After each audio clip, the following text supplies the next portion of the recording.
Hello, we are the Housemakers Association, and we are here to answer any questions and suggestions that you guys have made. Starting with the Ministry of Agriculture and Food Security, they suggested to have plant more trees around the poultry farms since it reduces the chance of odor and other contaminants. We believe that trees provide a cost-effective long-term means of reducing odor, dust, feathers, and noise associated with the daily operations. So we agree with your plan as well.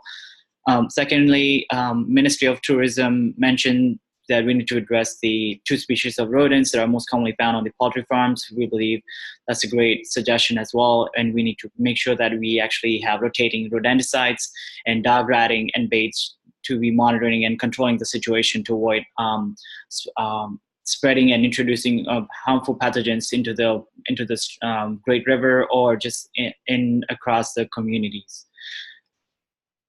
Thirdly, Farmers Association mentioned the problem of air pollution due to the harmful chemicals, and that we need to make sure that we use organic and safe pesticides. We agree with that plan. We also, in addition, suggest that house cleaning, oil and water applications, windbreaks, filters, electrostatic precipitations are all techniques that can be employed to reduce air pollution in poultry farms.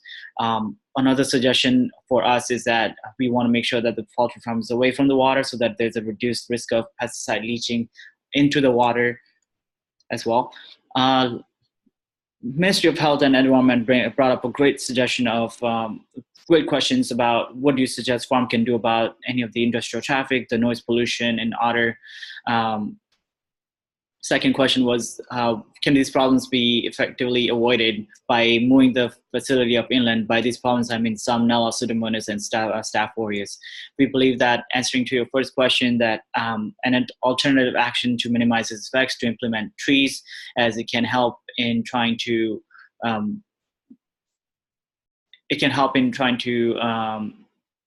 filter out the odor, dust, feathers, as we mentioned earlier, as well as increase ventilation during the warm weather when more outdoor activities by the neighbors. Summer is the most often the sensitive time of the year for nuisance-related neighbor complaints in general, and so by implementing trees, you can avoid this problem.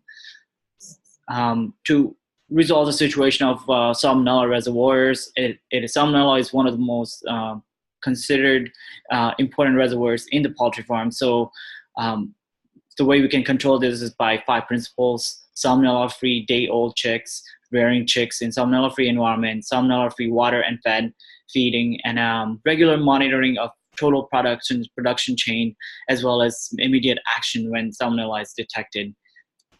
CEO brought up a great question: what if it is impossible to move the farm to another location? What do you think is the alternative plan? There was a great study done in multiple countries that showed that daily cleanliness, good housekeeping kept the respiratory infections decreased in the farmers. But this is one of the studies. But one of the good outcomes that you can think from this is that we can avoid not only the public's health but also the environment through these measures, by keeping daily cleanliness, keeping the doors closed, reducing ventilation during clean-out activities, regularly emptying water tanks to prevent overflow. So we believe that we can definitely contain this facility that allows to keep the waste management within the farm. Another big concern is during the heavy rainfalls, the soil erosion and surface runoff can heavily impact the Great River, and so damaging metals like nitrogen, phosphorus, as well as pathogenic microbes can affect the water quality in this river. And so to contain the situation, a closed, heavily walled poultry needs to be employed. These are just a summary of all the great ideas that you mentioned, and I hope that this plan fits all for us and for you guys. And thank you for suggestions. These are references. Thank you so much.